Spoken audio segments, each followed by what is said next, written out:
All right, what's going on, everyone? This is the book that we're reviewing this week. New one. Happy April. We got 4 weeks. We're splitting this book up into wait, thumbnail.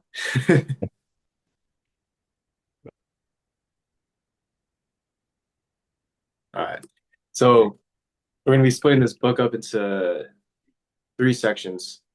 So the first is courage is calling, right? So the first is fear, and then courage, and then the last one is the hero. Yeah. Man, I've already started reading this book, man. It's good. It's so good. We Yeah. were just saying off camera that Mhm. this book is more of like something you take with you. You refer back to every now and then because Definitely.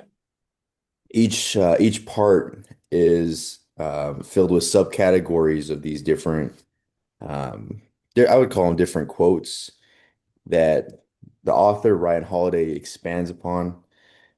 For example, we go look at the first one, which is the call we fear. So in that excerpt, he pretty much talks about how to how to recognize that call, um, and to discover like what even is the call we fear. Yeah, what is the call we fear? Yeah. What do you think, man? What do you think is the call we fear? Let me open this up. The call we fear. Yeah.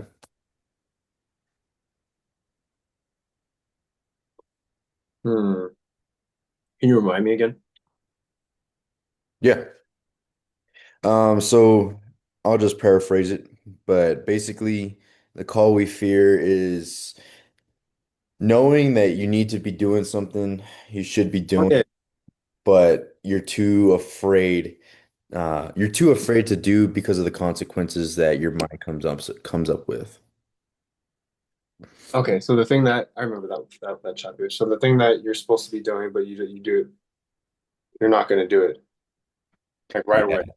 There's this um there's this wall you feel like in your mind that I can't do X thing or I don't want to do X thing even though I should because what? So That the mysterious, right? little, yep. Yeah. Well, what helped me was like later on when I kept reading more into fear was like everybody feels that same thing. Yeah. Everyone does. Like literally everybody does. Even Right. the Yeah. CEO guys. Yeah. Everybody feels the same fear of the unknown. So I remember when I played football, like I remember I was introduced to that concept of fear and how it always like before game days, it would play in my mind all the time. And I was always actually afraid, always, like every single game. I was Mhm. nervous. I remember I would always actually like miss tackles.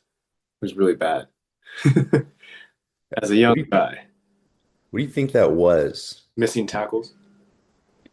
So was it the fear of missing tackles or was it like you missing tackles because there was a fear of something else?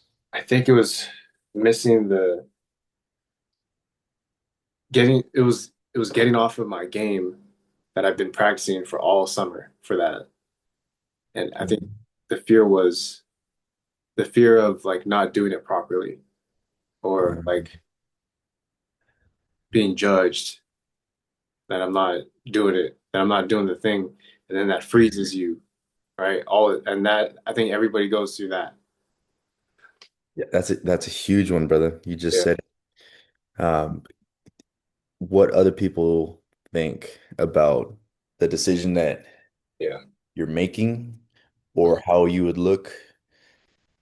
Because sometimes we get into our head and think not to do something we know we should be doing because of how we're gonna look like being a fool. We're not perfect. So what do other people think? Are they gonna damn me? Are they gonna hate me? What's their opinions about me? As much as like we would like to say that we don't care about what other people think. I think that's I think that's naive because to a certain degree we would always care about what other people think. I think we can just elevate to a point where we minimize how much we care about what other people think about Uh, ourselves and our decisions and increase the value of our own opinions on the things that we choose to do. yeah, kind of just like confidence and Yeah. just really like think highly of yourself. That's honestly, man, that's been something I've been working on for, Give me some examples. Like, what do you mean, man? You're working on it? yeah, I mean, that's been something I've been working on for like for years. So Yeah. back in high school, I was always the shy, timid kid. I didn't really talk too much. Yeah. Yeah, I had really low self-esteem. It wasn't until getting to the gym, working out, holding the discipline and, eating healthy, so to speak, but not because I wanted to eat healthy, but just the fact that um, I can ask myself to do something and hold the line to do it. So that created a lot of discipline. Um, but I remember this one time I was losing weight and I was about 235 pounds. So visually speaking, you could see, oh, he went from 300 pounds to now he- Yeah. he's husky. He's husky and fat, but he's not fucking huge Yeah. anymore. Yeah. And I imagine. Yeah. I had these close friends at the time who were noticing we were at the pool, and he was saying, well, they all of them were telling me, "Hey, man, you lost all the weight that you needed to. Mhm. You can just chillax now. Just relax. You don't need to lose any more weight. You're fine the way that you are." And I realized something right at that moment. I'm like, I got so much more to go as like losing weight. I'm still huge, but you're telling me that I should slow down. But if I don't slow down, then you're just going to judge me for like going super far into health world and thinking that I'm super obsessive with it because that's what ended up happening. I'm like, but in the end, I think it's going to be worth it regardless of what they think. I think that was the earliest time I've like actually dealt with the call to fear because on one hand, Mm. they're my boys. I respect what they say. But on the other hand, I know what I need to do for my health, and I got to do that, regardless if it's going to rock some boats. Yeah. And I stuck with it, man. I think the important thing is to not be afraid. Even in the Bible, Yeah. it says, "Do not be afraid." Does I that mean, all? Yeah. throughout the whole damn thing, do not be afraid. Yeah. The important thing is just to, it's a great reminder at any moment. Yeah. You know, To, I'll even give a more recent one that happened this weekend. oh, yeah. Let's talk about that one. Uh, Yeah. so I'm gonna leave out some of the details, and I'll let you on the details after. But um, so basically, what had happened was, you know, I felt disrespected Mm. in a situation with a family member that I respect's opinion. Um, but they disrespected me in a matter, and I had to recognize that. So we got into an altercation verbally, just arguing back and forth. It wasn't pretty. The next day, I was just thinking about it, man. I was like, dude, that's not right. That is not right. Something inside me was telling me, hey, you got to talk to this person man to man to understand where you guys are at. Because um, the way that you were disrespected yesterday, you have to at least say something, Mm. you know? So I was feeling this urgency or this agency in my chest, kind of, and it was weird because even though I knew that, hey, I need to have this hard, difficult conversation, the other part of me is like, but what will this person think? And what will this person think? And how will I be judged? And what if I'll have to, take a stand? Well, all of those things fucking happened when I went and I had that conversation. Um, I mean, I was bombarded. I was, you know, I was made the outcast, Mm, verbally battling multiple people at the same time. mm. But I also knew that it was the right thing to do, right thing to say. And Very confident at that moment. yeah, and yeah. One of the things in here, I'm not sure if you got to it just yet. Mm. Oh, you're about to, but it's we are afraid to believe, Shit. and that's we're afraid to believe because believing is you taking a stance on on where you on what you believe, right? On what you believe Yeah. is right, and that can conflict with other people's beliefs and their own values. And so taking a stand is no different than standing up for everything that you are. If it's that type of situation, there's not every situation needs to be, um, you need to take a stand on. But if you truly believe it in your heart of hearts Yeah. that you're doing the right thing, then you gotta take a stand. Yeah, I took a stand, and man, man, it was like a war zone, dude. Legit like a war zone. But these people were trying to tell me like I shouldn't be saying this. I should say it differently. And given the context of the situation, I told them again, I'm like, dude, I'll say it again. The exact same way that I said it. Like, yeah, This is it. Yeah. so I'm getting pulled by all this resistance and adversity from every which way, But even you're though, standing firm, dude, like this right here. Like you're just like, yeah, yeah, bravery, dude. that's what I'm saying, that this book is Yeah. is It related to your situation. Yeah. I can imagine, man, in any altercation with humans, it's they're just gonna act how they're gonna act. And but you gotta be firm in your principles. It's so much easier said than done. But I think the great thing about keep reviewing when we're reviewing success all the time, now it's just like you're not gonna let yourself down now because Yeah, what we're discussing here, we keep discussing it. It's like guiding principles, review, review, review. And then you're like, exactly. wait, when the moment hits it, now yeah, your situation.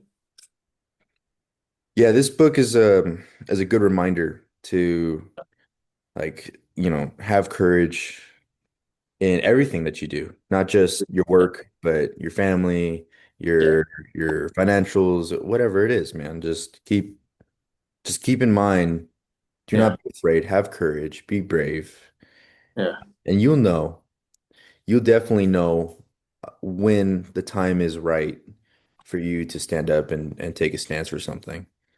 To die on the hill is what I would say. Die on that mountain. Don't be deterred by difficulties. I mean, there's always going to be obstacles. There's yeah, always going to be these doubts in your mind, and honestly, you just have to.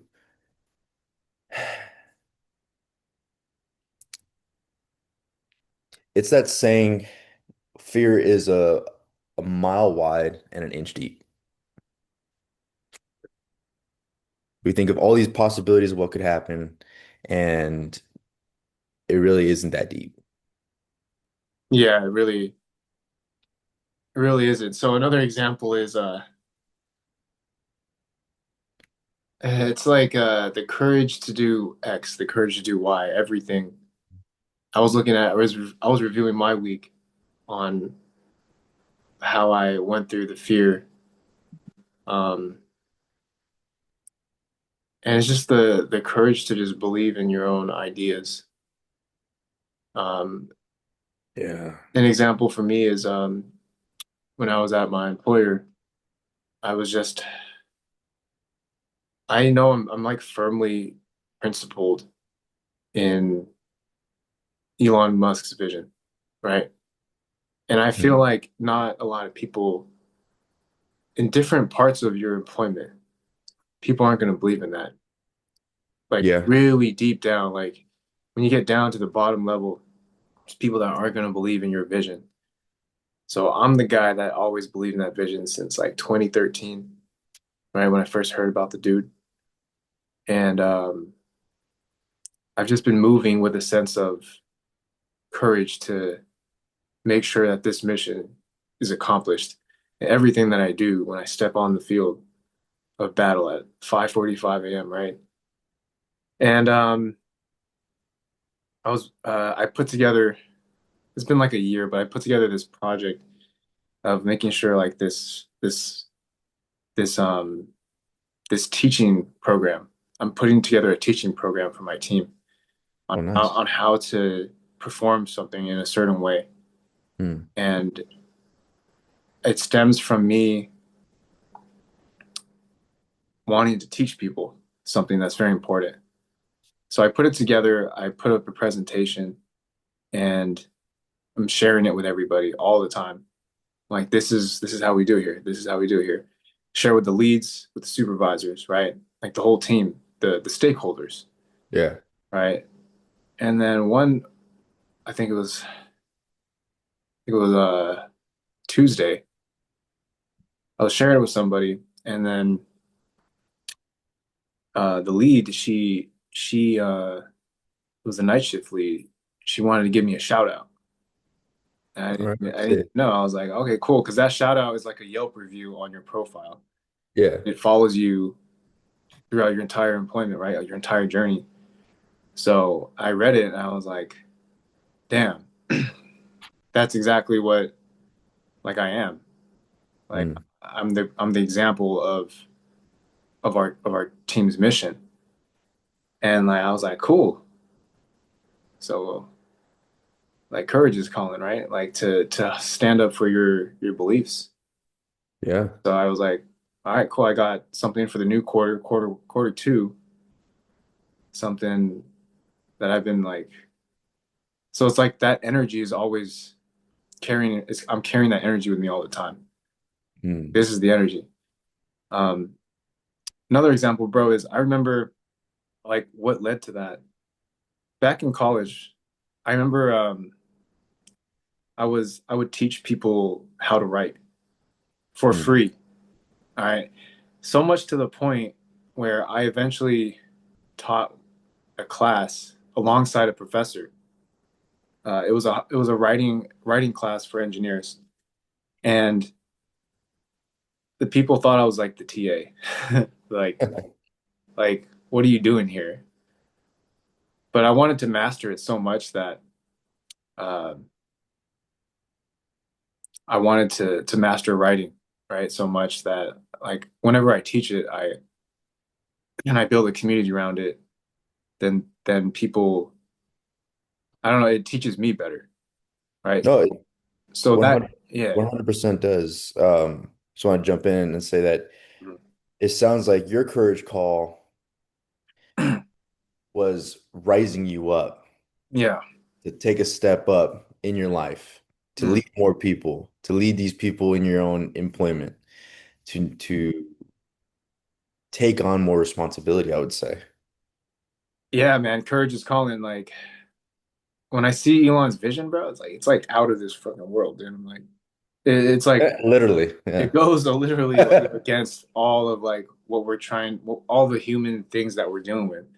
And Yeah, like there's something bigger than just like the day-to-day arguments, you I know? agree. Yeah. So just the courage to just stand up for your own beliefs.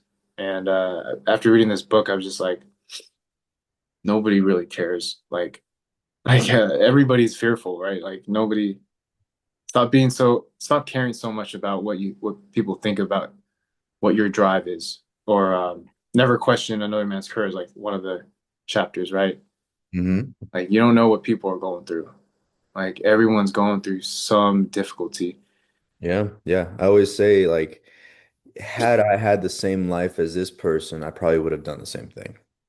Yeah, exactly. Even in like the greatest moments where people are achieving great things, I think of that. Um, it's a tool that I use to learn, like if I was in their life, what did I learn to also achieve that? But totally different thing. But then it's also the same on the other way, where you handle a really difficult situation or really difficult person, Mhm. and to see it from their side, I think of it as like, well, if I had their life, then I'd probably be pissed at me too, you know. Yeah. And I probably not like the things that I'm doing too. But at the end of the day, you got to value your own opinion much more than you can valuing any other person's opinion. Because here, I'm gonna tie it back to the actual. there you go. Hmm. Um, you can't put your safety first. So I know you haven't read this one, but I'm Go. gonna take a little bit out from it. You can't make sure that everything is going to be safe all the time before you make the jump, because all growth is a leap. You're gonna sacrifice something. It's called your life. I mean, Jeez. Yeah. life in of itself is just mortality. We're all gonna die anyways. Yeah.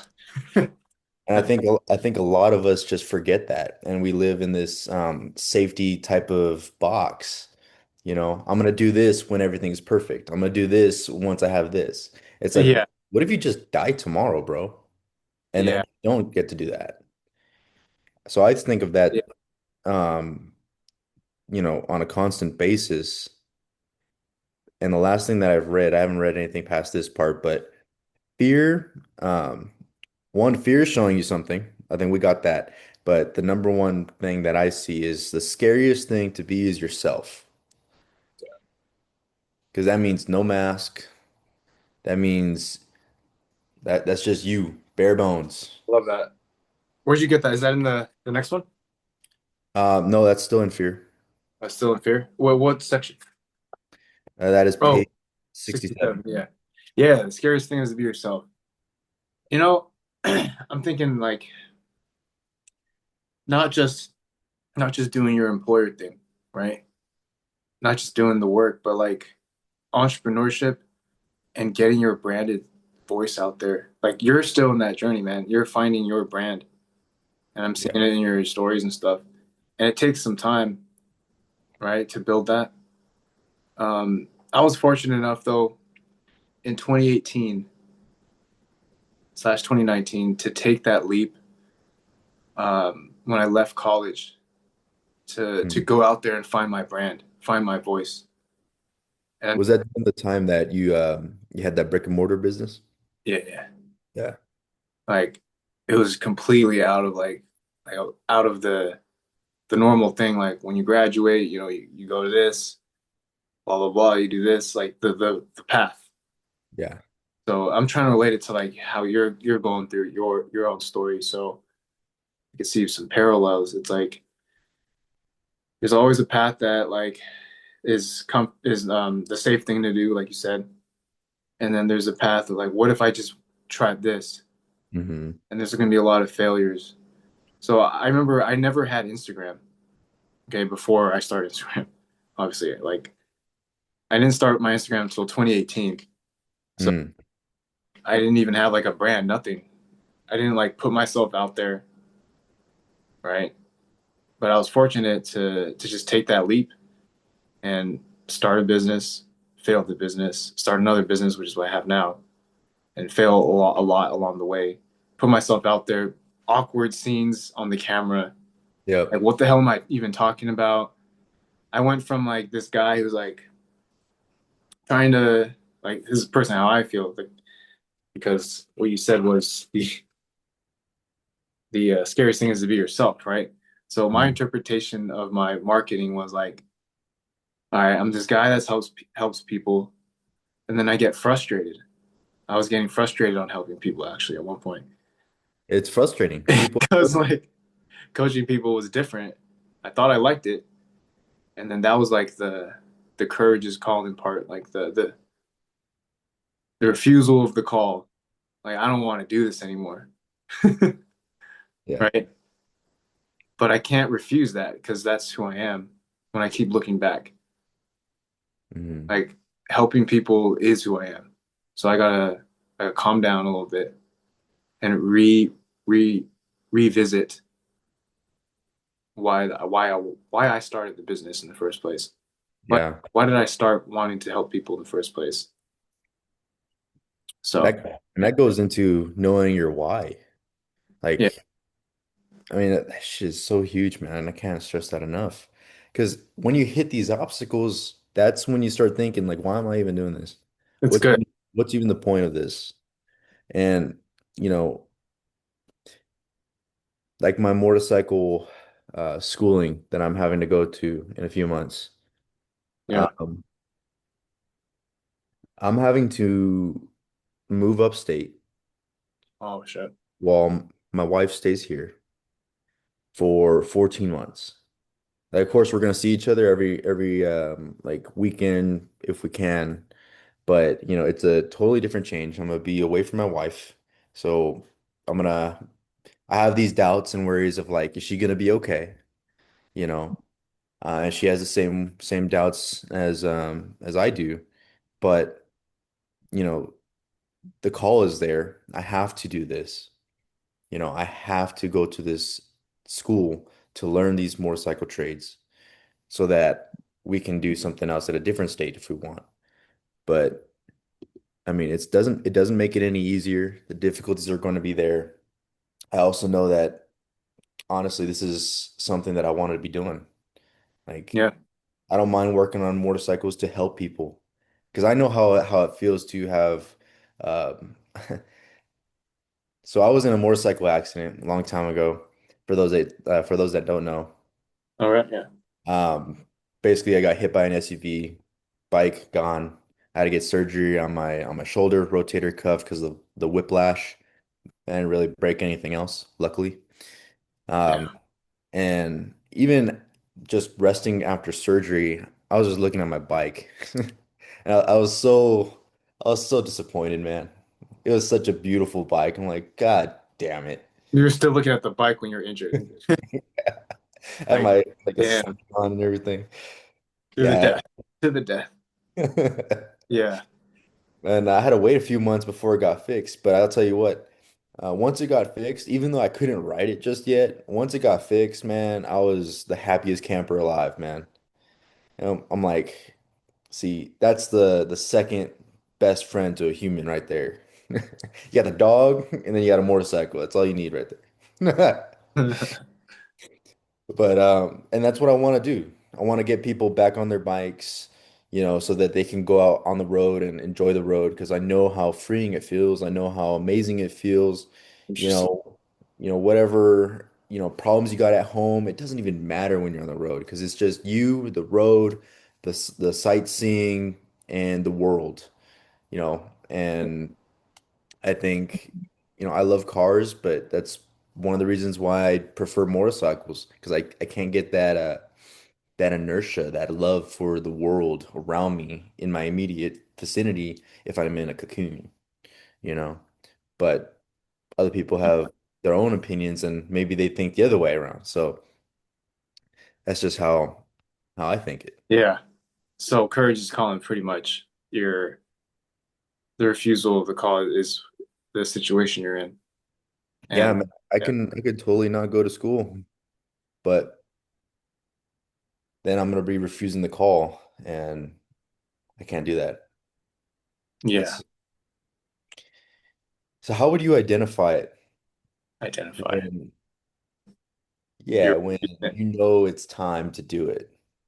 Because I think to a degree we all know like all right, when we should start doing things or start doing what we know we should be doing, because we're not going to just change out of nowhere. So there's like a agency feeling. yeah. How would you identify that?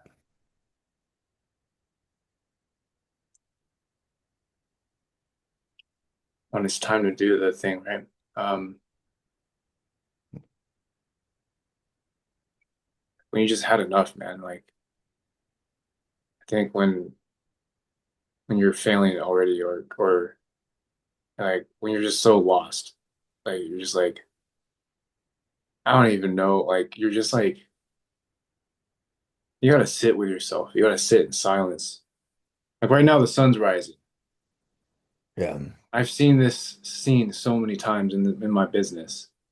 Just been here in my living room, seeing the sunrise, and I'm like practicing sales, something. I'm doing something to like, I'm doing something Hmm. to my goal.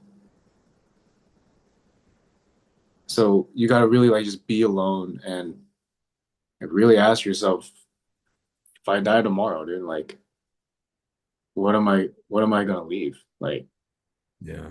and you're looking at your family's history, your whole family. You're looking at what excites you. You're looking at what actually makes you smile every day. Whatever that is, like just do that. For me, it's fitness. Like I need to Hmm. be around people who are working out and like I do that. I do that to the death too. It's like because there's so much growth in fitness. And yeah, I think that's when that's the just do the thing that like that calls you to Hmm. move every day. Whatever calls you. Like whenever that like that phone that's ringing, that's whatever that is, you know, answer that. Answer it. Yeah. That's what I try to help people with, like in this pod. Answer the call, something like that. No, that's good. That's good, man. That's good. I'm thinking of a different way to articulate this first part for fear. Uh, Yeah, fear. I haven't read it yet, but life happens in public. Get used to it. Um, so I remember being 18 years old, and this was when I lived in Hemet, California, Riverside. It's a small retirement town, um, with half the population retirees and half the population of just drug addicts. Um, and I had just moved there, but my father and I hadn't had the best relationship around that time. Um, so we had problems with my stepmom, Mm, and he would, for not just me, but my brothers as well, he would take her side on everything and kind of outcast us in a mm, way. So we didn't really have that like fatherly support love. So it was always a conflict between mm, us until my brother moved out, and then it was just me. And I wasn't really at home all too much because I was going to the gym a lot. I always wanted to be outside the house and going to the gym, going to work, that run, pattern. whatever it took. Um, and we had another issue with my stepmother. But this time I'm like, you know what? I'm gonna stand my ground because no one's listening to me. As an 18-year-old, I'm like kind of figuring this out. No one's listening to me. I have to take a stand, or at least I feel like I do. And I thought about the consequences. This is the stuff that most people freeze at, paralysis analysis of all the consequences. So I thought about it. I'm like, I could get kicked out just for standing up for my beliefs. Is that worth it? And I'm like, yeah, I'll take it. If it comes down to that, then I will make do with what the consequence is. And so during this time, we had like a little meeting. It was me, my father, and my stepmother. And immediately the conversation shifted to, I'm doing things wrong. I need to be more obedient. I need to listen to them. Um, and I felt like, yo, you guys are not hearing what I have to say, because at the Mm, time, um, I guess at the time I felt really misunderstood. mm, So that conversation went on for 30 minutes. I decided, you know what? This is it. I took a stand for my beliefs. I didn't back down, but the conversation slowly kind of fizzled away. So no one really won. Like like no one really won in retrospect as far as um like the dad told the kid something and then that was pretty much it because that's how it was before. Or the kid telling the dad something like it just kind of fizzled out. It was such a weird experience. But I knew that night, sitting in my room, I'm like, all right, I gotta leave because staying here is not healthy for my mentality. I need to get out of here to like think of my situation, and like 5 steps ahead of what I'm gonna do. So next day, I got my puppy because I had just gotten my puppy, put him in a car, and then I was very fortunate to meet really good people while I was working at the sports bar who Mm, were, that's dang. yeah, um, welcomed me with open arms. And so I went over to their house and I started living there. And I left my dad's house. I didn't tell him why. I didn't tell him any reasons. Later, we had a conversation about it. But looking back on it now, I'm like, that was something I needed to do. I was 18 years old. I didn't really know much jack about anything. And I chose to I chose to make the decision that leaving the house, regardless if I have a place to go or not, was a better decision than to stay in a house that was mentally torture. And so I Okay. got out of there, and it was the best decision I've ever made. But it was the most scariest decision I've ever made because my father took care of me. He was the guy that I looked up to for a lot of things. And when it came down to seeing him in a state where I felt like I could no longer trust him and I had to back out of that environment, it was an entire world 180 at 18 years old. But it provided me with a lot of empathy and sympathy for people who have difficult lives, Yeah. and it has just it allowed my understanding of people to grow a lot more. Um, and sometimes the call is going to be that. Sometimes the Yeah. call is going to require you to make a huge sacrifice or a huge life change. Um, and you just got to be, Shit. you can feel scared and still do it. You can feel Yeah. scared, but be brave and have the courage to go through with it. And it might even be the best thing in the world because the family that I stayed with are wonderful people, man. They showed me they showed me a different side of family, family that cares, a family that takes care of each other, that doesn't fight with one another over stupid things, like they understand. So I was very fortunate to be with uh, that family and to kind of get a new insight, like, oh, not all families are like this. Right. That part. Yeah, you're right. Yeah. So that was one calling Epic courage journey. home that Shit. I had a while ago. But Yeah. I Not think all families are the same. Yeah. Go ahead. yeah, yeah, man. Yeah. I think we live in one family that we think to a certain degree, well, yeah, all families are somewhat similar, and then you meet a different family and you realize that it's not. It's like it's eye-opening. Yeah. It's powerful because, like, think about what's going on in my family right now. Crazy stuff's going on, and I'm just like, what's going on? And so yeah. So, but now, like, when I have my own family, I'm like, wow, I have so much ability to just like reshape what I have to see in this world that's supposed to be good. Yeah. That needs to happen.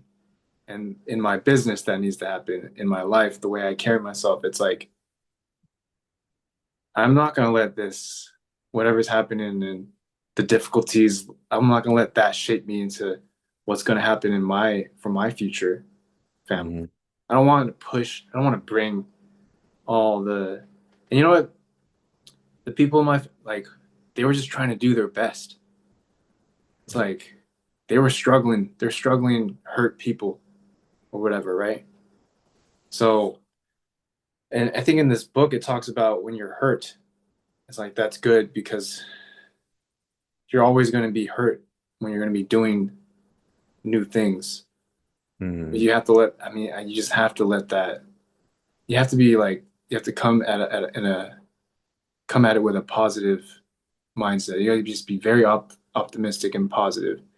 And Yeah. I feel like I bring that in like my life at work when I'm in my employer, and in my business, I get into these states of like just being very positive about life and just taking, but that can also be a downside, I feel, when I'm like so positive, like, but I'm not seeing like the reality of like life. Like life's very difficult. Life's very challenging for people. It's like glasses almost. Yeah, you gotta take off the lens a little bit.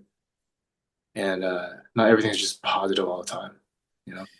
Not everything has to be positive all the time, but not everything has to be so cynical. I think there's like a fine line that we all walk. Mm. Um, to be super enthusiastic and optimistic about the future and all your goals and what you have to achieve and how you're achieving them, but also understanding that it's going to be difficult with all these obstacles and these doubts that you're going to have to overcome, and knowing that that's just part of that's just Part of the trade that's of, part of the cake, man. That's one of yeah, the ingredients. yeah, So learning to be optimistic about the obstacles might uh, make things easier. yeah. Because I feel like I'm growing as a leader. It's like, I remember when I did some training in the military. That really Mm, was an eye opener for me. Like I was like, I'm not the leader I think I was actually. At a 22-year-old, 23-year-old guy that was learning how to, you know, how to be a leader, I actually wasn't. Like, I'm looking back I always look back at that moment when I was training to be an officer, right? mm, And like when I say I'm growing as a leader, it's like I realized I had a lot of pride, too much pride in myself, um, that made me blind. mm. You know, it's good to look back at your experiences in life to reflect and then make better choices now, Yeah. you know. Well, how did you find out that you had too much pride? Was it one of the sergeants telling you to get off your high horse or something, or what was it? I think it was my ability to lead. It was it was blinded. I remember looking at a guy, I was like, this guy was at the end of the training, like everybody votes, or in the middle toward the end. Everybody votes on, okay, who is the best leader here? Oh, okay. And I was like, wow, this is interesting. And I was like, I'm not on that list. I was like, I'm definitely not on that list. Mm, Because through all the everybody's sick, everybody's just going through hell all the time. It's like, who had the ability to lead? And it was the guy he didn't really take himself so seriously, who mm, got people rattled up and fired up all the time, who had the most influence. hmm. And I was like, that's okay. I was like, that's the leader right there. You have to be. It's like, but it's so I have to learn how to practice being that person. Hmm. Yeah. There's a saying that says it's better to be a warrior in a garden than a gardener in a war. And I think in order to be a leader, you have to first become obsessively ambitious in something and then learn how to control that. Because once you learn how to control that in you, you have a better idea of how to understand other people who are coming up the same way. Wow. Yeah. Um, but I agree. I think being a leader, you need to be more self-aware of your situation. Uh, Yeah. and it's, man, I've learned. I'm still continually learning how to be more self-aware.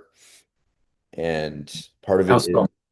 well, in sales, having to talk to multiple customers, clients, and I had one person versus two people versus three people versus five people.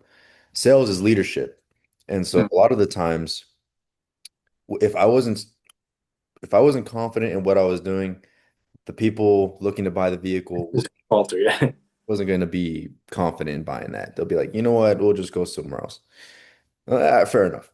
But once I started being super confident in what I knew and how I can guide them, even to the things that I didn't know, like Mm, I just rather be straight about it. If they ask me a question and I don't know, I have to have the humility to know, hey, that's a great question. Let me go find the answer.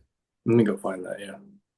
At least I'm given some type of solution to the problem, even though I don't know the answer. Um, but to guide them, I like to think of leadership as um, one arm over another person's shoulder, guiding them, Walking through the fire. walking through the fire. Brian said that, yeah. Brian Ryder said that. So I imagine that image when I think of leadership. How can I be more understanding? How can I be more empathetic? How can I be more giving? Um, even the situation that I had just dealt with, you know, I recognize that I could have dealt with that situation a lot better and probably could have honestly I could have made it a lot better by not even entertaining it. I think choosing your battles is a Mm, very important trait because even though it was my first time experiencing something like that, I did the best that I could with what I had. And yeah, that's all I can ask for myself. yeah, Moving moving forward, I think, yeah, I'm not going to entertain certain things. yeah, I'm going to streamline the entire conversation. As a leader, as a family member, as a good man, learning what battles are worth fighting for yeah, and what aren't. yeah. You said entertained, so you're like, I remember we did a our podcast Muscle Secrets show last 3 years ago. Something that stood out to me was you don't have to respond to everything. I remember Yeah. you don't have to like entertain and respond to that. You don't have to let that enter your world and your energy. And I'm thinking about like my employer right now, just like all the things that are happening. And it's like, okay, I'm not gonna just like invite that. Like, what's next?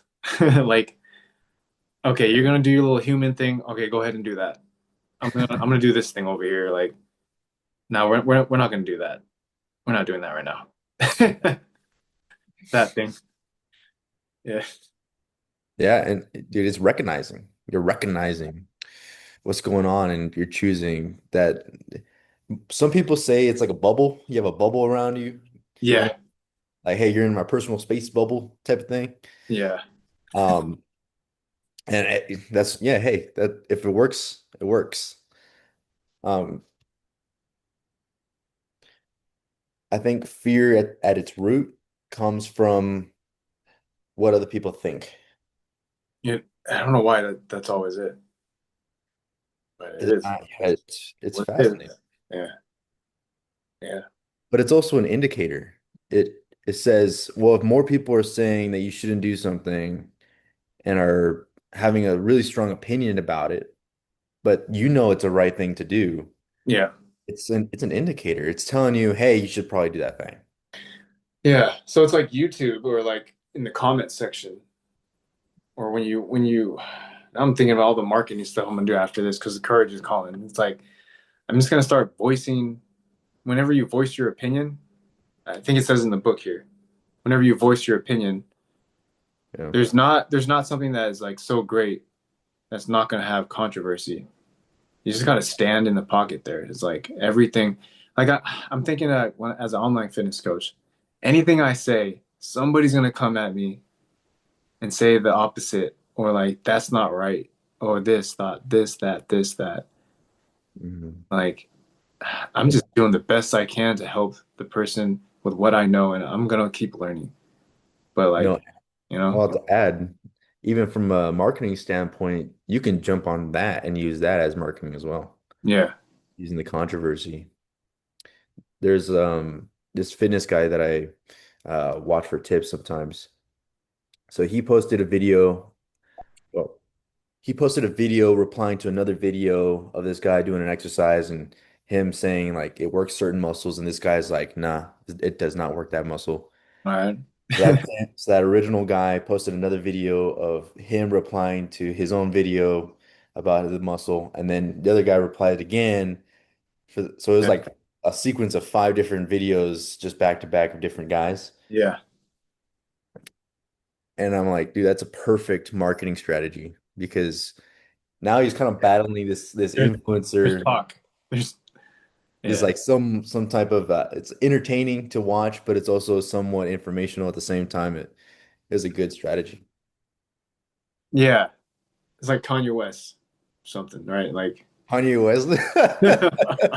it's That's crazy. like you're just doing controversy for the hell of it. You're just trying to create something.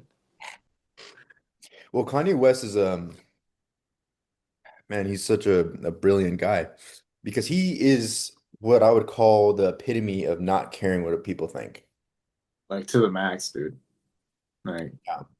And so, I like to think of this just like mental gymnastics, but where is the line that we draw for ourselves to say that we're going to be ourselves up until this point before we start switching off that and making sure that we conform? yeah, So I guess, for me personally, in my life's journey is to minimize that as much as I can, to be more raw, more real with everything that I do, in contingent with who I am. yeah, And you're gonna piss off a lot of people that way. A lot yeah, of people. I pissed off a lot of people for, I believe, for the right reasons. But at the time, it doesn't feel like it was the right choice. For at the time, it didn't feel like it was the right choice.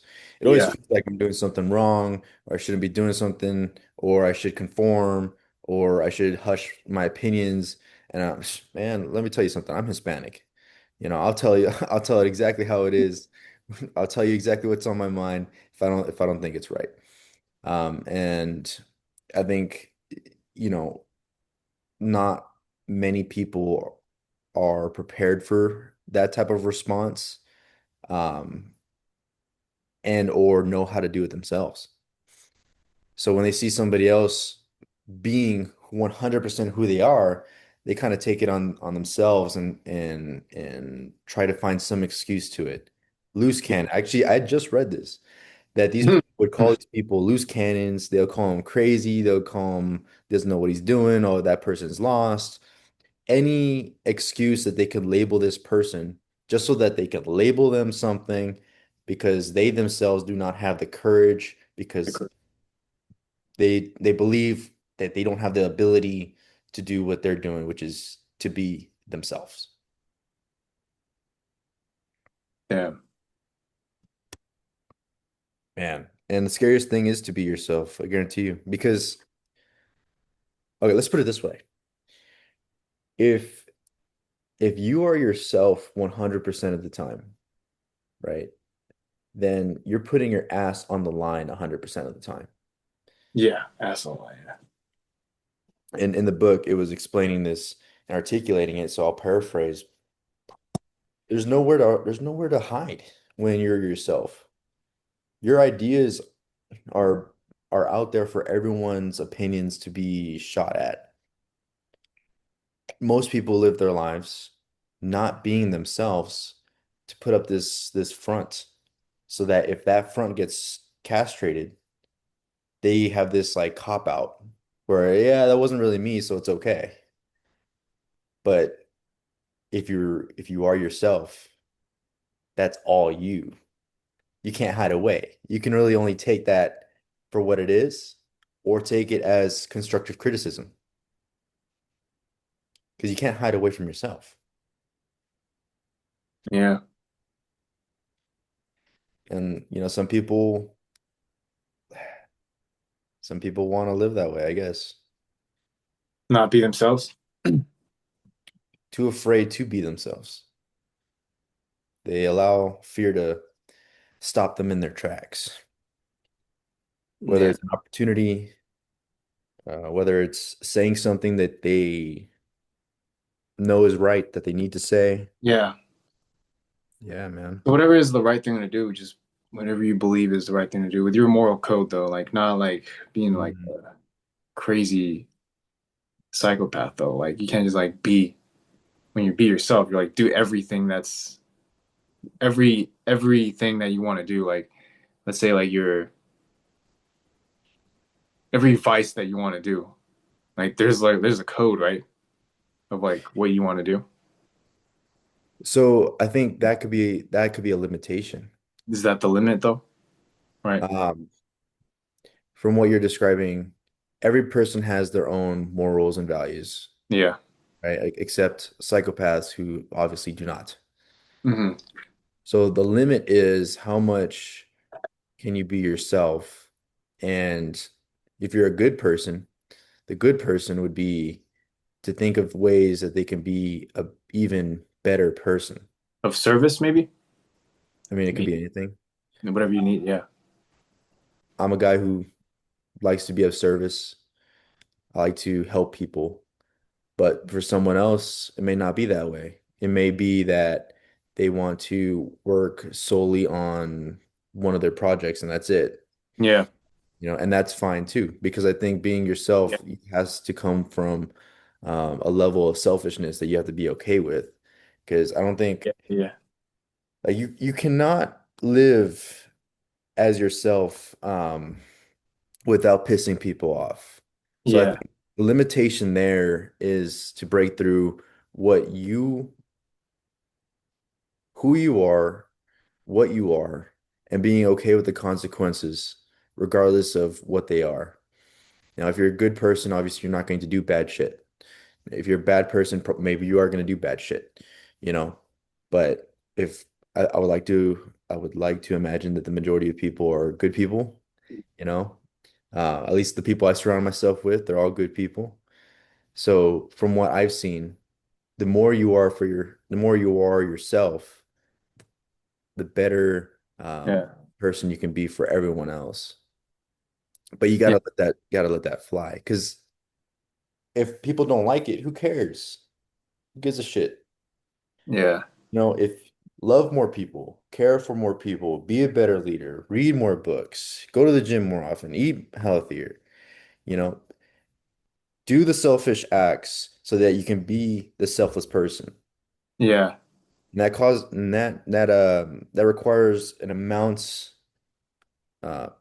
amount of courage. Because Yeah. without courage, you're not going to do any of that. Because I guarantee you, someone's going to say something. Someone's Yeah. going to say something. I And carry this book with me everywhere I go now. It's like, because it's like it's a guiding principle. dude, Yeah. this book is amazing.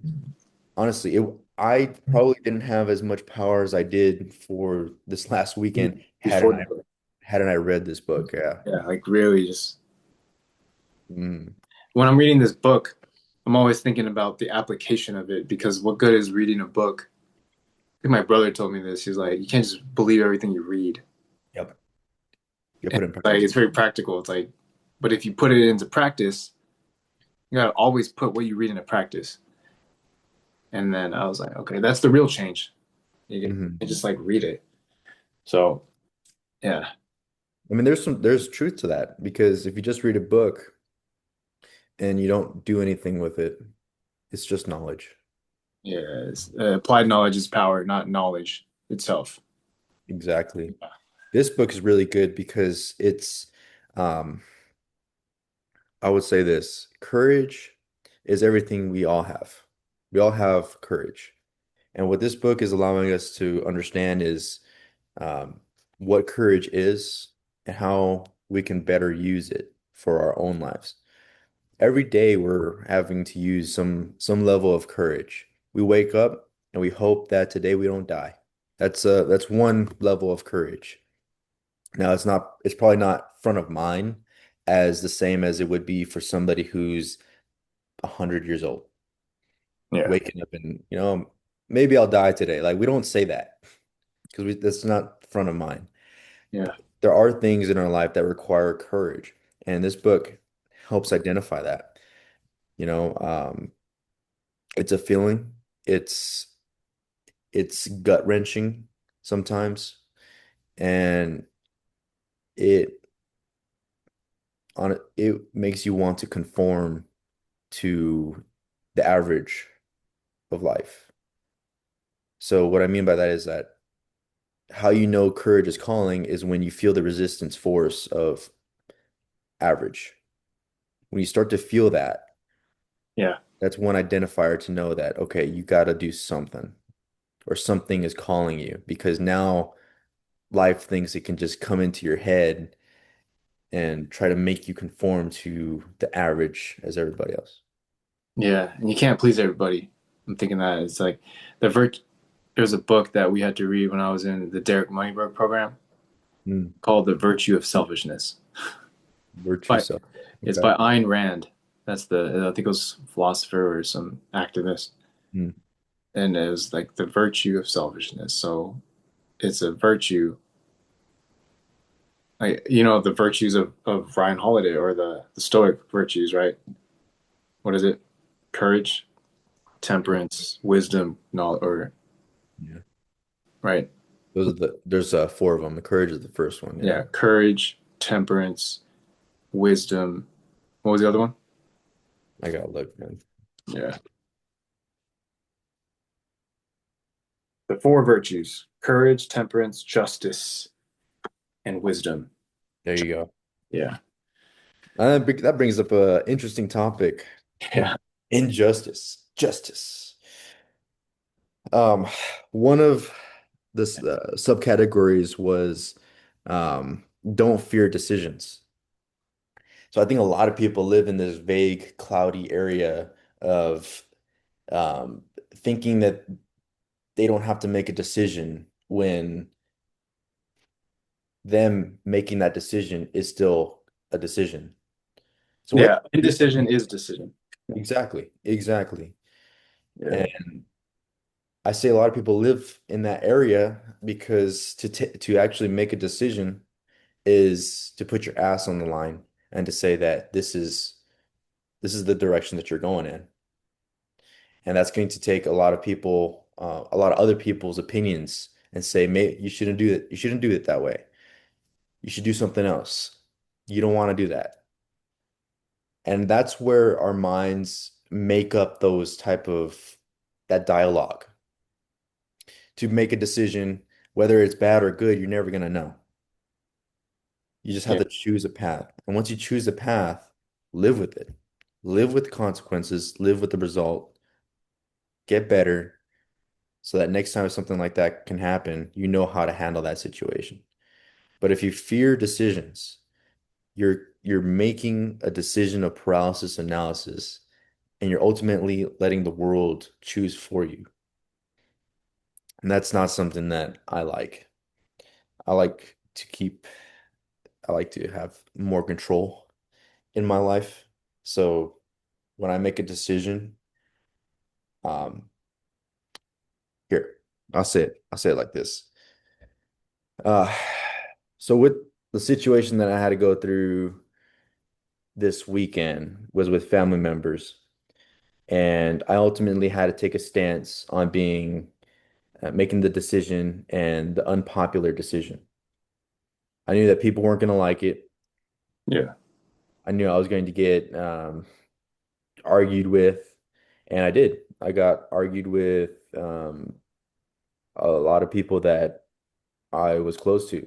I'm still close to them, but um, it was a decision that I had to make as a man to decide that I'm going to be painted as the bad guy and I'm going to stand on this hill and fucking die here because this is the decision that I made. And, you know, there was a lot of fear for how my family was going to see me, how things are going to change, and how the family dynamics would change. But ultimately, I was willing to make that consequence, really to pay that price in order to stand at the door to my beliefs and my values and my morals and not allow someone else's conflicting beliefs enter my family. That was not something I was going to have, and I was willing to protect everything that I stand for, regardless of the consequences of some people not liking me, some people thinking I'm a dickhead. Um, and I Yeah. lived with that decision. Whether or not it was the best decision, who knows? I can't rerun that decision again and do the other one to see the outcome. So the results of this decision have me thinking of ways that I could do it better for next time if that transpires. You know, it has me strategizing. Now I know what it looks like. Now I know how to handle it next time. But as a man, you got to make a decision and stick to that decision. And if you're wrong, hey, at least you found out that you're wrong, you know? But oftentimes it comes down to belief. If you believe it, you stand up for your values, then the only thing that you're sacrificing are what other people think of you and their own perceptions of how you should or shouldn't live your life. Yeah. I'm thinking about that and everything now. Who's really helped me is my wife. She's really helped me with accountability in terms of your wife's always going to hold you accountable. Um, my way of thinking has changed over the years because of her, and it's great because I went from this like super pride person, like Mhm. yeah, I believe in this thing so much, but the way I communicate it could come across as very too much selfish, where it's like it's it's almost like hatred. I Mhm. was thinking about this in my marketing and like how I'm going to display myself in my business. Mhm. So there's a side of me that's Derek Moneybird, right? Super relentless. Yeah. I'm talking like what's like, and I love that though. But I love that it's very masculine and it's very like, so what? Like the world or but it's needed. I think that masculine like trait of like one of their phrases was you don't feel good today, fuck you.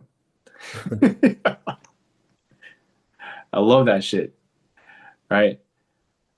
Um and then I'm thinking, all right, so my wife's telling me like that side is like it's needed, yes, but like there's you got to come at it with some empathy though. But I'm thinking like, okay, I that's not my market though. And that's usually the conversation I have. Like, that's not my market. My target market isn't people who want sympathy a little bit, you know? Mhm. But what I love about my wife is she helps me really see who I am. Like, there's all these ideas, right? But like, who am I at my core? So yeah, I'm recently I've just been dialing in like my niche and like who I want to be in my business and in my market and as a coach. Yeah. Yeah, Yeah. I can just see thinking it about too. It's, progress is progress that. Yeah, anyway. progress. Yeah, Um, I think it's a lifelong journey to not really, I don't believe in finding who you are, you but I can't. believe in building who you are, like unlocking who you Yeah, are. You already been this for millennia. It's yeah, just this spirit in this life, you're unlocking these like yeah. patterns. There's some research backing this. I'm probably gonna bootleg it so hard, but basically, we have neural pathways that already exist that aren't on until we do said thing. to where now it builds that bridge. And Oh, now, the synapse. yes. Yeah, yeah. And so I kind of look at it from there. I'm like, I'm just unlocking this new, well, I think it's new. This mind and body thinks it's new, but my spirit has already always known. Mm, When it comes to motorcycles, man, I look at a motorcycle, but I also visualize myself in like 10 years, 15 years, riding a motorcycle, you know, what type of man that I want to be is driving that motorcycle. What does he have? Not just the motorcycle and him driving a nice one, but like, what does he stand for? What business does he have? It's like, you see a little picture, but it's you, right? It's you 15 years in the future.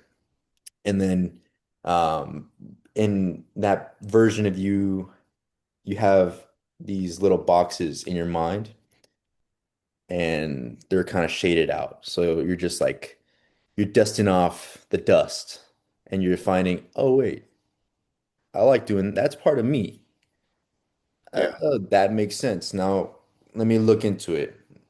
That's how I kind of play the game. Explore. Yeah, exploring more what is right to me, what type of man that I see myself becoming. Um, and then I just grab that and I be that now. Yeah, exactly. Yeah. Eventually, if you start doing the things that you are already going to become, that you know yourself are going to become in the future, you start doing them now, then you're going to become that. So I think of that. Yeah. Now, as far as like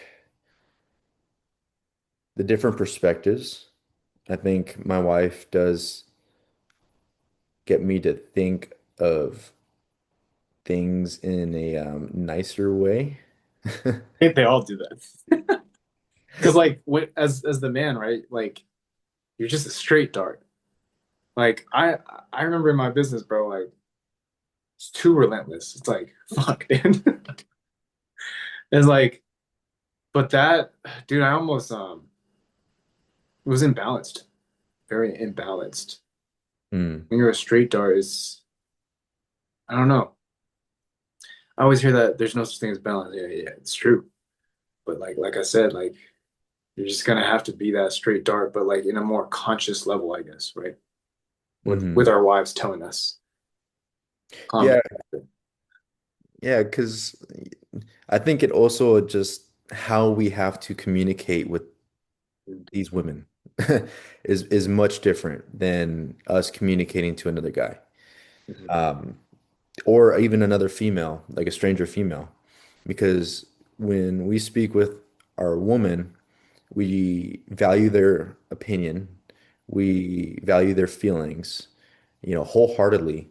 So we have to have a great understanding and emotional intelligence to hear what they say and not be an asshole about it. Yeah, yeah, And so that bleeds into everything else in life where maybe we would be super passionate about something, but now we have like a different way of understanding it to communicate to other people that same topic. yeah. Um, yeah, when you say straight dart, I think of like a really aggressive, And really, it's like, yeah. really aggressive gorilla. But then you just look stupid. Like you Yeah. don't look like you have control over. Like, dude, there's this guy at my gym, in my apartment, Mm, bro. He's like, he slams the weights, and everybody just looks, but he does it like, mm. I'm like, what are you doing, bro? Why What, are what you doing that? You're breaking our machines. he does that on the machines? Oh, Yeah, the Smith, the cables. ah, And it's like, and then dude, I get the energy every time I'm working out. Like, he wants me to look at him. I'm not gonna look at you. Like, I'm doing my workout. And like, he envies me, but it's just like, I don't know, man. It's crazy people. Like, I don't know what he's going through. Like, I always be like, God bless this guy. Please make him whatever yeah. he's going through. I don't know, man. Like, I'm just gonna do my workout, you know? Yeah, Oh, yeah. here he is again. Gym culture, basically. Yeah. Gym culture. Maybe he just doesn't know gym etiquette. Yeah. I think the same exact thing when I'm driving down the freeway and I see a broken down car. I Oh, always think because I'm like, I don't want that shit to happen to me. yeah, you never know. We have to have the humility. The humility, but just goodwill, man. I'm like, I pray to get some goodwill, Yeah. like thinking and spiritually saying, like, I hope Yeah. this guy has a better day. I hope he's all right, man. Incongruent that that shit doesn't happen to me. Yeah. Yeah. We have to be, yeah, it's gonna bleed into our thoughts if we're which brings me to the topic of being relentless. I think we should read that book at one point. But I remember reading that book. It was about Michael Jordan and the power of just like I feel like I had more control. There's many seasons in my business Hmm. where I was like super focused. I got my leanest though. Like, yeah. But a lot of things were like dying in the back end a little bit. How so? Like my relationships with my family. Yeah. I was so committed. Like I was just gone that year. Mhm. It's not good though, because a lot of shit happened. Yeah. But is that your fault? No, it's not, dude. No, no. I think That beats me up, you know. It's like, man, you're right. Go ahead and explain it, man. I was just going to add that sometimes we take other people's faults on our own Yeah. because we we think we could have done something or said something that would have made what we're now dealing with different. Yeah. And we can't control everyone's every move. Yeah. But like I had to take the virtue of selfishness that year, 2023, to build myself. But that season was so needed for my business Yeah. that I got to see what I was capable of. And I remember coming home after work, tired as F, dude. Like, but I did the 5 second method. 1, 2, 3, 4, 5. Get up. I went straight to the gym. Did my 1 hour, 60-minute workout. I didn't care how tired I was, how sick I was, Nice. but I got the result, man. And like I got what I wanted to do. But then all the other things, like that, all the other things were like imbalance. But that's the thing, though. You're gonna have imbalance. Like courage is calling. You're gonna Mm. have um, you're gonna have that difficulty. It's just gonna be difficult, man. Like, but don't be afraid, right? The Bible, yeah, the Bible says, do not be afraid. Throughout the whole Bible, it says that, and sometimes courage is just knowing that you have to do the right thing for you. And sometimes for you might mean for you and your family, for you and your wife. When you mention that not everything, balance doesn't exist, it's when you're focused on something, these other areas in your life starts to come down. And then Yes. you have to switch, push that one up, and then switch to push that one up. And I Yeah. think the lifelong journey is to learn a system that works for you to know when to do that and when to switch. Yeah. That would be most optimal and most effective. Yeah. Man. Okay. I'm still learning that right now. Yeah. Yeah. But I see the caveat is that like, okay, you work so much in your career Yeah. and you will elevate in your career, but your family progress might take a halt for a little bit. Um, what like are you willing to make that sacrifice? Yeah. If you are, then that's a good decision to go through. Uh, Yeah. but if you're not, then probably reconsider how you're going to play the game. The way I see it with my motorcycle learning, that's going to be my number one priority while like my family takes a back seat until after I'm done with that. and I'm actually working in a shop, then I can work on my family as I'm working on motorcycles at the same time. Yeah. That way they don't feel neglected, you know? Yeah. But then even then, I see that eventually I'm going to have to switch again once I open up my shop, my own business. Yeah. So there is seasons to it, man. It's just how quickly can you recognize the season?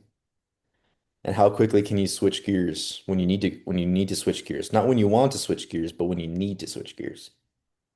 Yes. I'm thinking of like when you're running a company, there's I'm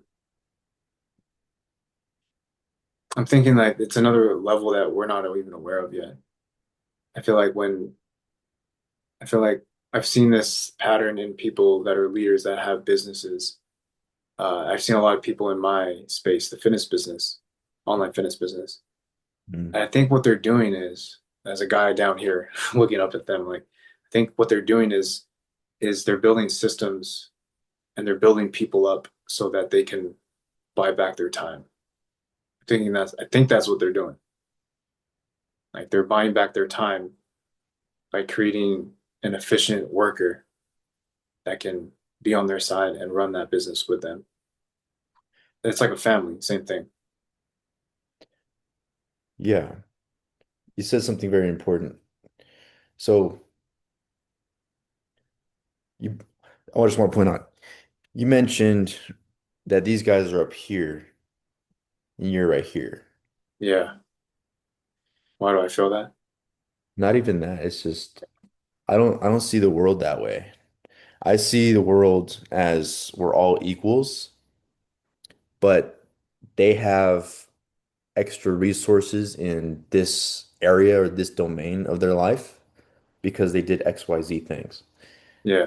But because we're equals, I could also do those things.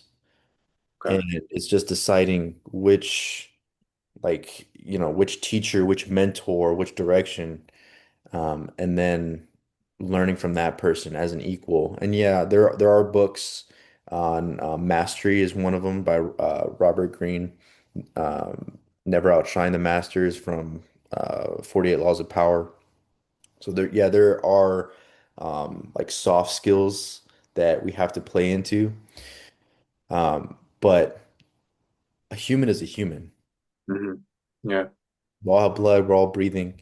And so when someone else does something, unless it's like they do something because they have a deck of cards that I don't have, let's say they buy a house that's $2 million and then they flip that to buy another house that's 3 million. I may not be able to buy that $2 million straight away, but I can take the philosophy of what they're doing and do it on a smaller scale and then in a Yeah. build it up that way. So I feel like you mean like you're extracting like the lesson Yeah, so that yeah. you can use that Yeah, for because a current situation. when I think of somebody better than me or they're above me in some way, it's like I lose power thinking in that Exactly. mindset Yeah. because now it's like almost everything they do is something impossible that I can't do subconsciously. Consciously. Yeah. And so I got to equal the playing field and know that they're human, I'm human. What is the core of what they're doing that's making them successful? And then let's see if I can replicate that with what I'm doing in my Right. own business. Right.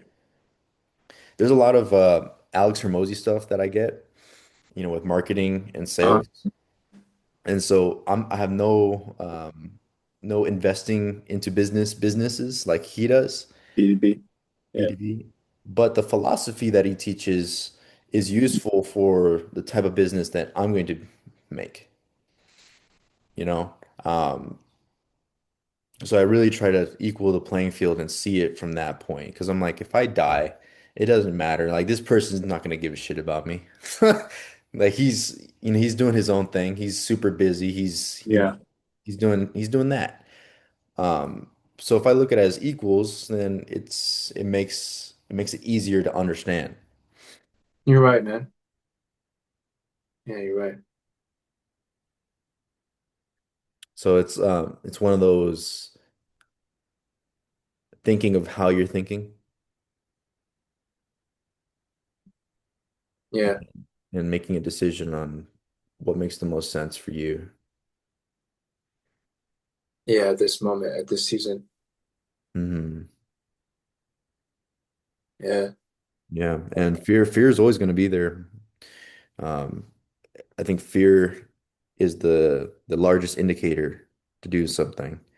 You know, the call we fear. So that agency, the important thing is to not be afraid. That's a step number one is to understand, do not be afraid.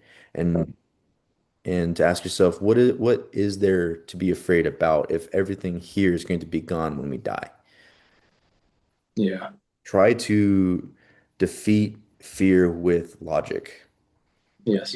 Like, are you really going to die if this situation, I don't know, makes you feel embarrassed? Like, probably not. Yeah. Um, I mean, the enemy is the resistance that you feel, The doubt.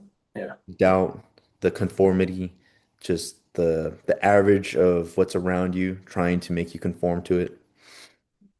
There it's always going to feel like fear is this gigantic thing, but you got to actually look at what it actually is. There are always more before what's actually counted. But of course, the doubts come in. What if this? What if this goes wrong? What if this goes wrong?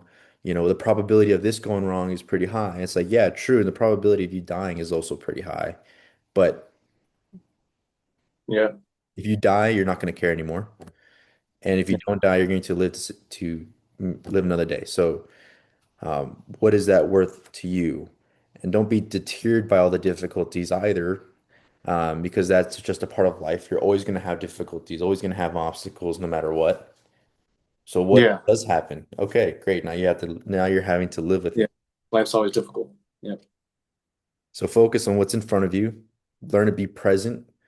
I think that helps to minimize everything to like bite-sized chunks where you can handle. If you start thinking of the all the possibilities of what could happen, it's hard to move forward with that.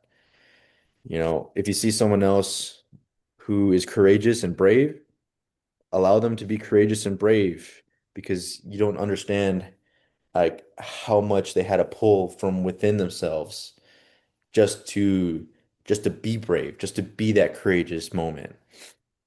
And so just I mean, one way that I understand it is if I lived their life with all the experiences that they lived through, I probably would have done the same thing Done the same thing. and just move forward. Courage comes from a place of agency. I like to think of it as urgency. It's this anxiety sort of feeling that is pulling you to do something, something out of the norm, something that'll question you. And ultimately, it's your job to do it. But we're afraid to do that because if we do that, then we're taking a stance on our beliefs. And if we take a stance on our beliefs, we therefore are putting our beliefs in direct view of everyone else's opinion. And everyone else's opinion may not be the same as our own. So now we're subjecting our beliefs to someone else threatening it. And we also have to stand in front and guard that as well. So, but never let them intimidate you either, because we're all human. Understand from a human standpoint that this person is no different than you on a biological level. They may have some cards in their deck, maybe some more money, maybe some more real estate, but minimize the problem. Understand that if they're human, you're human, they're not a fucking bear, you're gonna be fine. Like you're not going to die. I think, it's your mind overthinking the whole thing. Yeah. But recognize this one thing. Recognize that growth is always going to be a leap and that you're never going to have enough safety before you say, all right, now I have everything that I need. Now I'm going to do this. That's a fallacy. You're just going to continue to tell yourself, I need more safety. I need to be more safe. I need this, this, and this. But when you get this, this, and this, your mind's going to come up with, well, wait, we need this as well, just in case. and it's going to be at that endless cycle. Sometimes you have to recognize that that is happening in your mind to say, you know what, I'm just going to make the jump anyways. And whatever happens, happens. I'm going to deal with it. I'm going to deal with it the best way that I can. Because fear is ultimately showing you something, man. Fear is ultimately showing you that, hey, this is what's going on that you need to pay attention to. It may be worth some time, some attention, some money, some resources to look into that direction, to do that thing, to make that Yeah. action. Um, but in order to do that, you got to be yourself, and that's going to be that's the scariest thing because if Yeah. you stand for your beliefs, that's exactly who you are. Opinions are going to shoot your way, and you just got to be like, fuck it. This is me, man. I'm just doing my thing. And I have to just realize that people are not going to get it, and that's okay. Like, people don't have to get it. Just like you don't have to get what someone else is doing. Let's say they want to be an amazing artist, but they make such abstract art to the point where you may not understand it, you may not even like it, but to them, they're very passionate about it. Allow them to do them. But to understand that you have just the same right as someone having their opinion on the things that you do with your opinion on the things that they do. Life happens in public. Get used to it. I haven't read this chapter, um, Mhm. but I think what it means is that most meaningful experiences happen in the battle, in the pocket, in the Yep. it doesn't happen just alone by yourself all the time. I think alone time is where you figure out certain things. You start puzzling out what was going on, strategizing. But when Yep. you're out and you're fully experiencing everything right in front of you, that is where you remember and you learn the most lessons because you're having to contend with something using all the knowledge that you have already. Yeah. Yeah. And that's what you take to your alone spot to think of that experience to derive more lessons from it. Um, what traditions are you going to choose? I can imagine what that chapter is like, but Can't wait to read that one.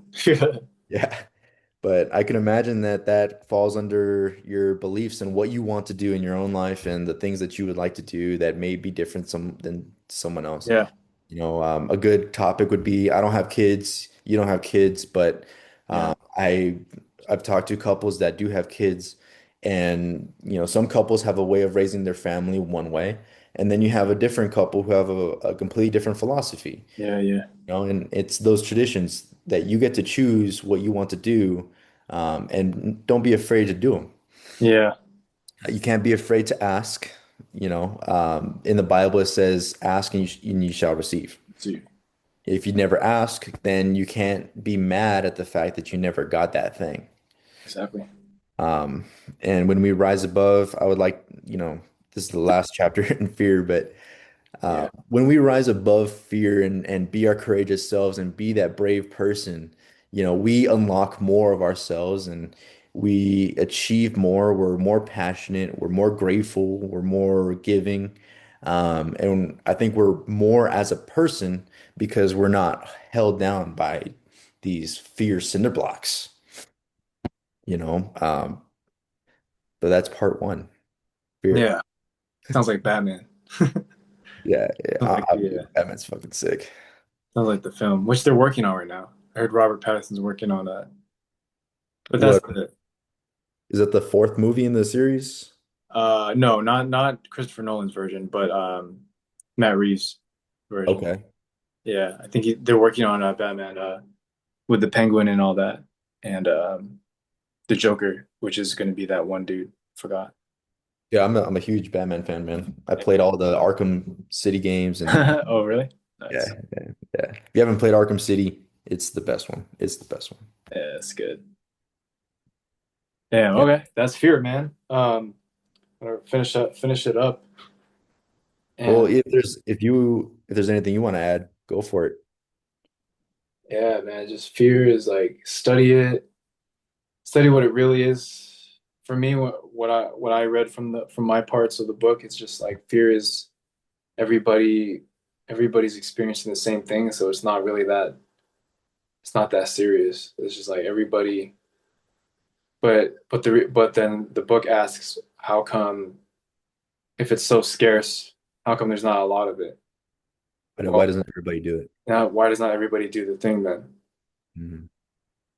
I think foreshadow looking more into it, it's like I think we're all like controlled by social media.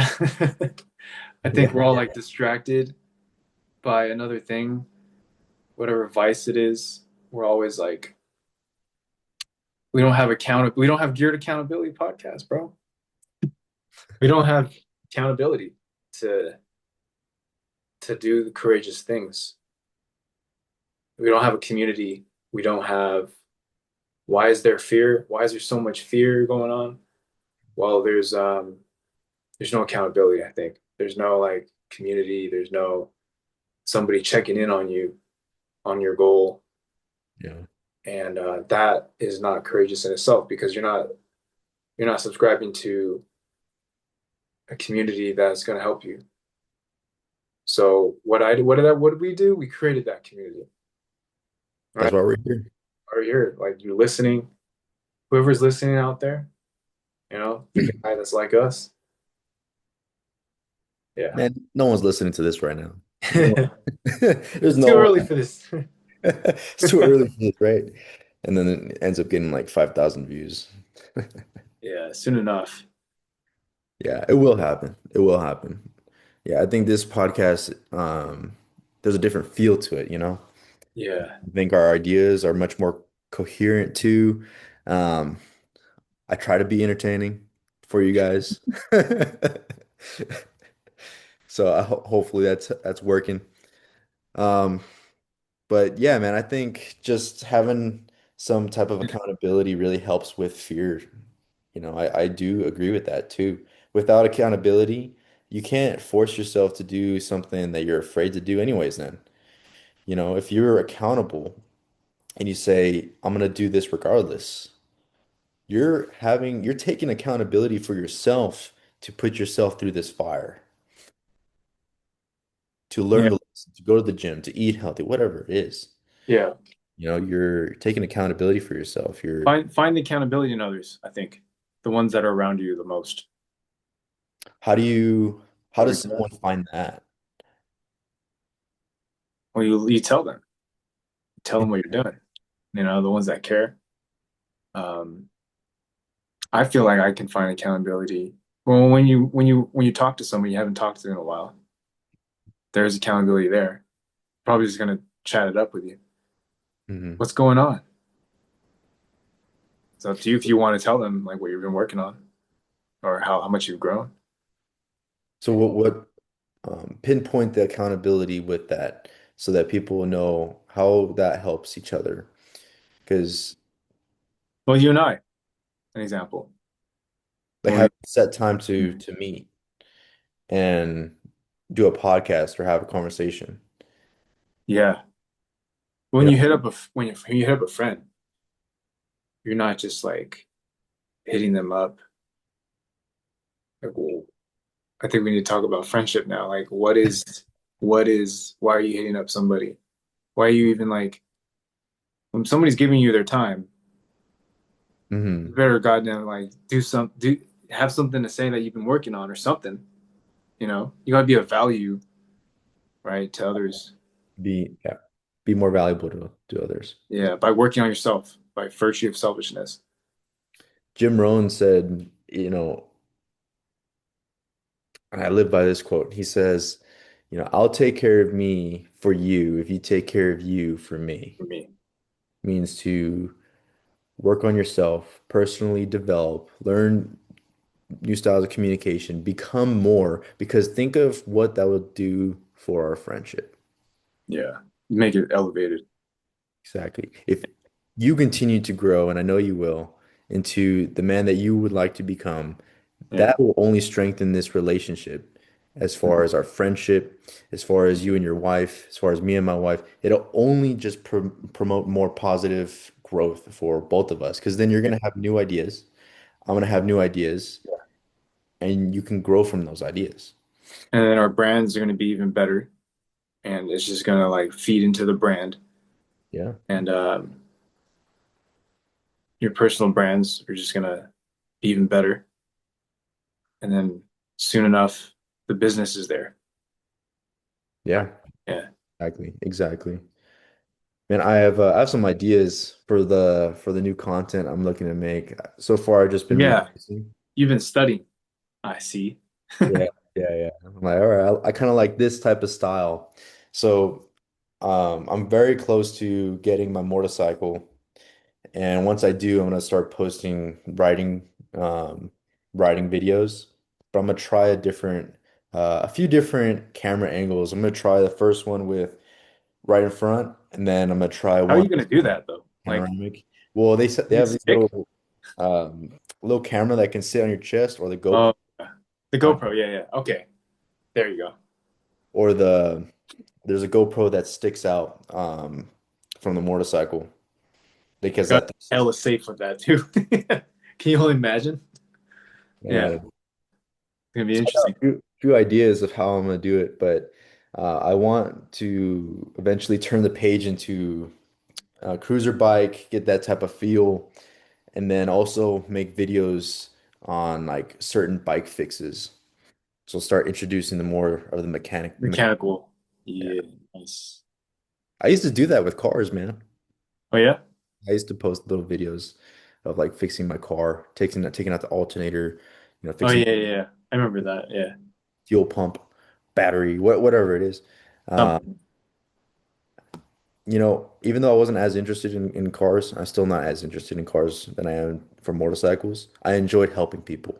I enjoyed showing other people this is how you do The something. issue, right? That's the solve. Like, what was the solve? Yeah, yeah. The key insight. Yeah. I When got we, some, I got yeah. some ideas, bro. What's that? I got some ideas from to do for the motorcycle because I haven't seen much motorcycle content as far as like how do you put a fairing on correctly? How do you Oh, adjust your bars? How do you change out certain tires to make it more comfortable, but also like not super technical just yet, but just enough for the average person, the average rider, that they can do themselves, so that maybe it'll make it more enjoyable of a ride. dang. Okay. Yeah, Damn. Yeah, and like in marketing, you just gotta keep posting. Sucks. But we gotta make a schedule. Like, yeah, you gotta make that. You see the Google task that I made? I'm trying to create a schedule for things. yeah, Because that's if there's no schedule, you gotta schedule the task. I feel like, and I've been learning that in my employer is like you gotta schedule the task, right? Or you know that Google Calendar. yeah. If it's not scheduled, it doesn't get done. Yeah. Yeah. So what is your so with your business, Hmm. where are you at? Man, it's been everywhere.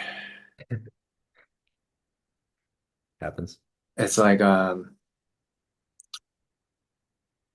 literally just like I'm at like zero again. No, I'm not at zero. I've gained so much. Where I'm at right now is, man, do I yeah, I need to keep doing it, but like who am I?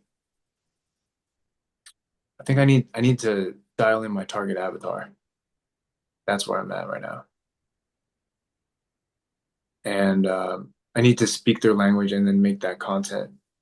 I feel like the best clients I have are the ones that where I'm deep in my content, where like I'm philosophical almost, and then the person responds, and that's when I have a really good client Yeah. because they actually do the thing. But if it's just a general client like that just responds because they saw something that was motivational. Mhm. But remember, I always got to remember too that if I stop posting, then there's no growth. The person can't follow you for that long. That's why I have to keep posting because they Mhm. can come 4 years later, 2 years later.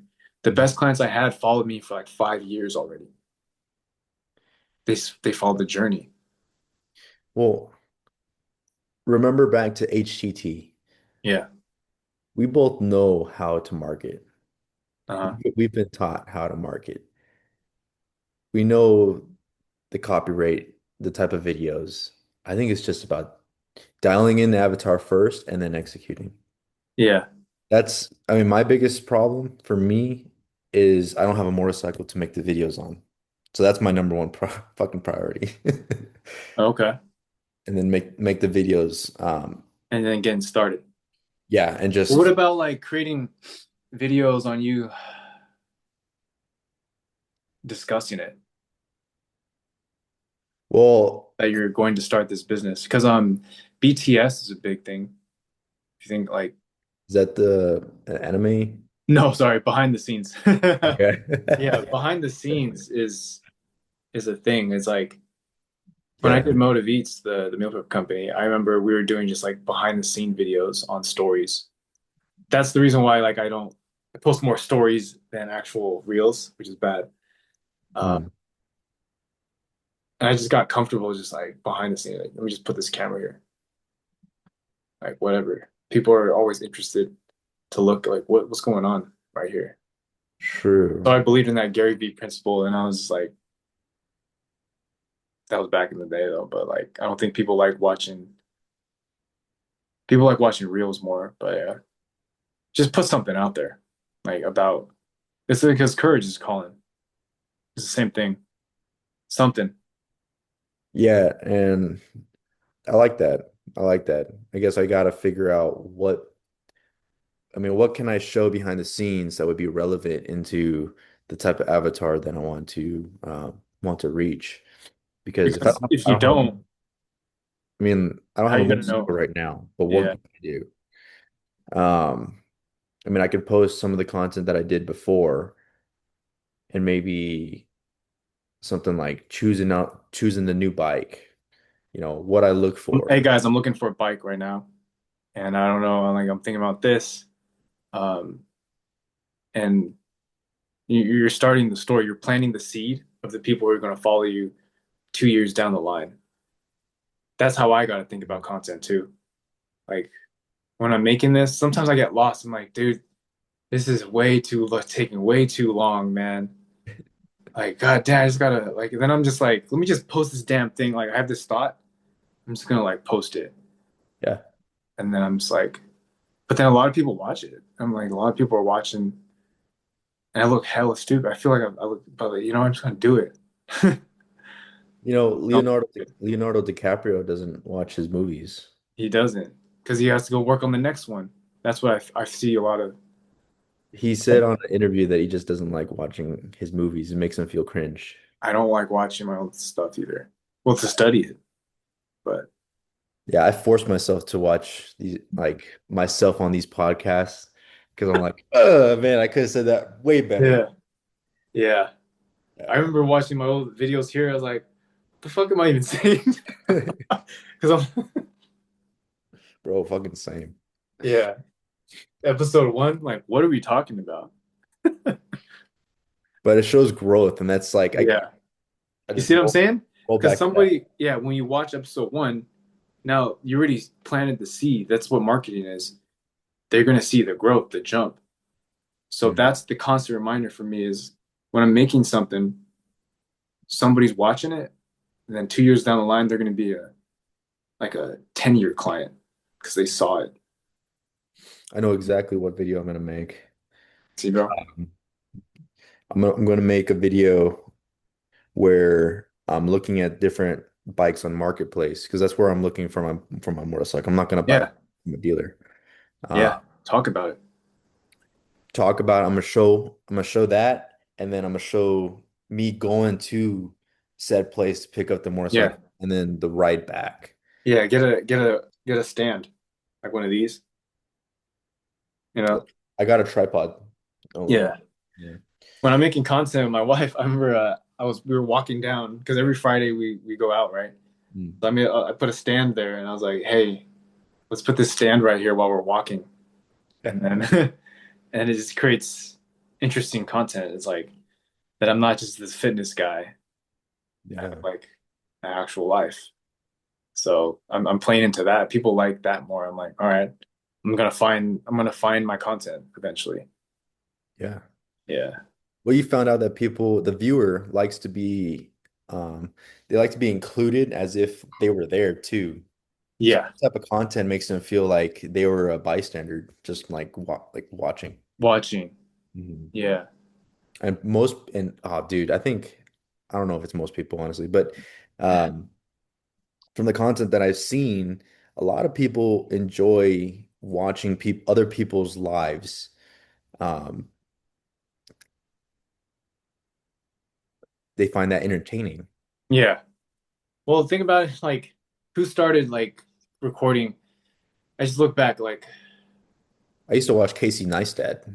I don't know who that is. Who's that? I think he started off like skateboarding or something like that, but Yeah. he was pretty big and walking around either New York or LA and just like talking to random people. Yeah. That was like years ago, man. Google Glass now, or having Meta glasses helps with that. I'm thinking of investing in Meta glasses content. It's so cool. Yeah, I think that'd be a good idea. But just know that everything's recorded. So if you like walking around like neighborhoods, the streets are going to be there. I'm always thinking about that, like for safety.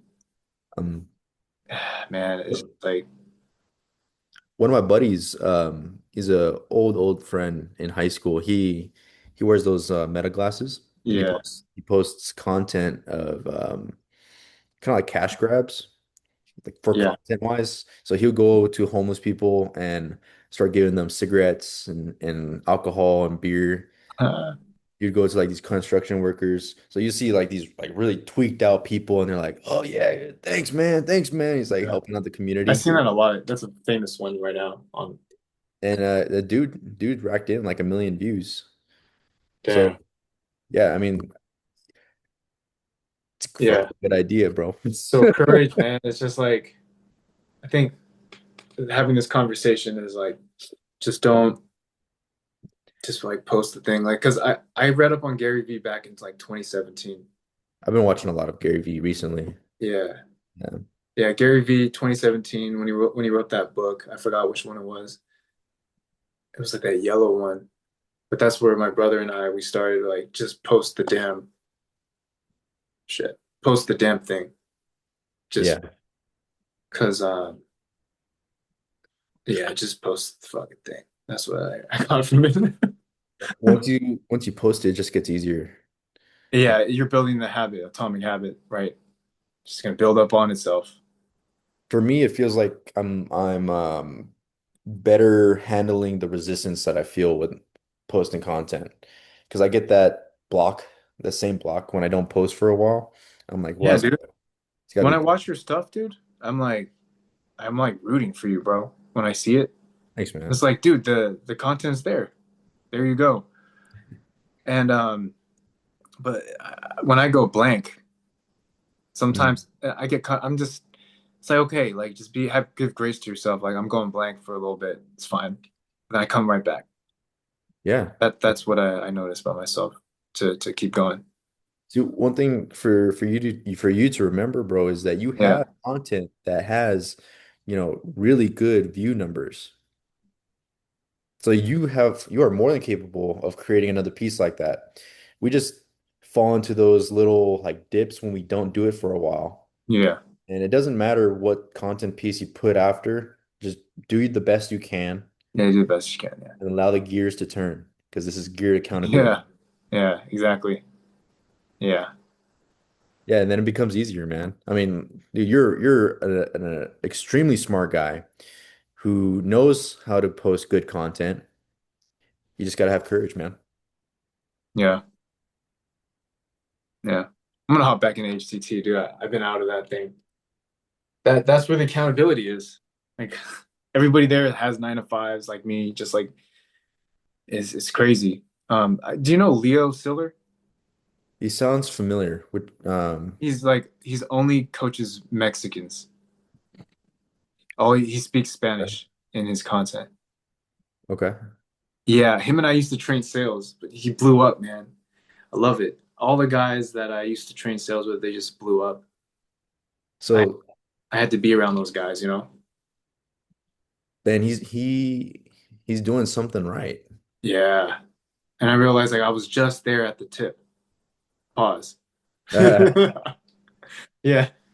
I was just, but then I gotta stop. Why are they there? I separate myself.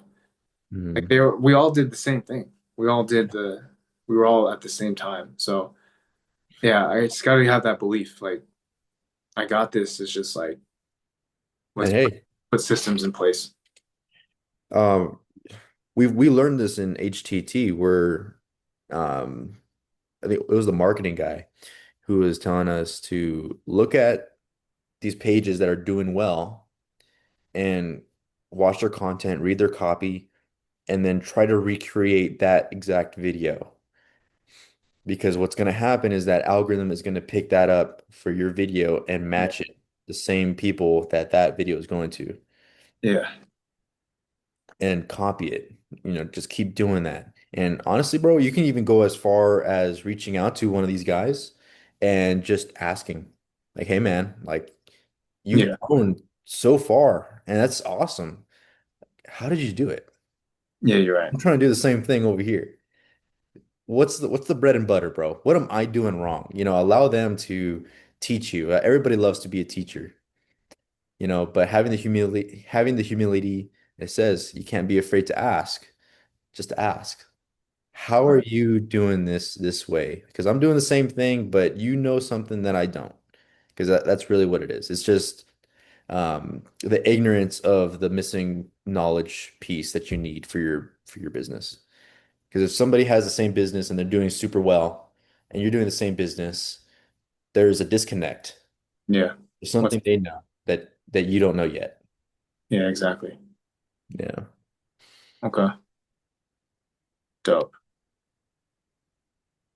that's part one. That's part one. Here. I'm thinking because courage is like fear is 21 chapters, courage is like 27. So I think we should split that up into two. There's a lot to go over. And For then coach, yeah, so week 2 and 3 would be courage, and then week 4 would be the hero. Unless however you want to split it up. I'm down for that. Yeah. Because courage Well, is the main butter, I think. So, courage is only 100 pages. It's not too much. oh god. So what about hero? Like paper count. Hero is 60 pages or 70 pages. So, So yeah, not too bad either. So yeah. yeah, we can talk about courage a little bit more, um, especially in this chapter, because the first chapter is about fear, what it is, how we can identify it, um, how we, what are the consequences to it, and why is it important? Why do most people not fight against it? I mean, it's a whole thing. And then the part two is going to be courage and what that is. Damn. Okay. So I'm excited for it. I think there's going to be a So, lot of good details to go off of it. It's going yeah. to be a great book. Already been learning a lot, man. And I'll tell you, I'll get you the inside scoop on the story of what I was talking about earlier. Oh yeah, you want to talk about that after? Um, I think it's too early. Okay. It's, Dude, like it's too build it early up. for the podcast, but I'll probably say it on the podcast eventually. Yeah. And You just then, gotta learn, you gotta know like how to say it. yeah, Yeah. yeah, I need to figure out what would be The what best is way. my own articulation of this event. Yeah. Yeah, man. All right. So we'll end it here. I'm gonna end it right now. All right, guys. All right, guys. Peace. What is our outro? Like what Figure, hold yourself accountable. hold yourself accountable. Um, New podcasts come out every Monday. So look out for the new one. This is episode 7 Yeah. of the Geared Accountability Podcast. This is Alec. I'm Cody. Mhm. Hope you guys enjoyed. And you know, be what do I say? Be gentle with us in the comments, or don't. Gives a fuck. We're still learning. This is an early podcast. We'll get better for it. Yeah, exactly. All right. All right. Peace.